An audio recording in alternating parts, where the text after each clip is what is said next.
இந்த ஜாதகருக்கு அரசு வேலை கிடைக்குமா கிடைக்காதா அப்படின்னா பார்ப்போம். அரசு வேலைக்குன்னு சில விதிகள் இருக்குது. சூரியன் பலமாக இருக்கணும். சூரியனோட பலமாக இருக்கிறத விட சூரியனுடைய தொடர்பு இருக்கணும் நடப்பு தசாபுத்தியோட, அவ்வளோதான். அப்படி இருந்துச்சுன்னா அரசுனுடைய தொடர்பு நமக்கு வருதுன்னு அர்த்தம். அரசு வேலையினுடைய தொடர்பு நமக்கு வருதுன்னு அர்த்தம். அது பலமாக இருந்துச்சுன்னா உயர் பதவி, பலவீனமாக இருந்துச்சுன்னா குறைவான பதவிக்கு போக போகிறாங்க.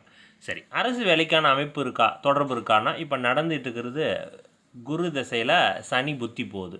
இங்கே சனி சூரியனுடைய சாரத்தில் தான் உட்காந்துருக்கார். அப்போது அமைப்பு உண்டு. ஆனால் என்ன, சனி உங்கள் சூரியனுடைய தொடர்பு இருக்குது. அதுக்கு அடுத்தடுத்த புத்திகளும் தொடர்பு இருக்கா? புதனும் சூரியனோட வீடு. அடுத்தது கேதுவும் உங்களுக்கு சூரியனோடைய தொடர்பில் நிற்கிது. அப்போ கண்டினியூஸாக இருக்குது. ஆனால் ஏஜ் ரொம்ப முக்கியம். ஏஜ் பாராக இருக்கா அதையும் பார்க்கணும்ல ப்ராக்டிக்கலாக. அந்த அமைப்புலாம் இருந்துச்சுன்னா அரசு வேலை சாத்தியம் உண்டு. சரிங்களா?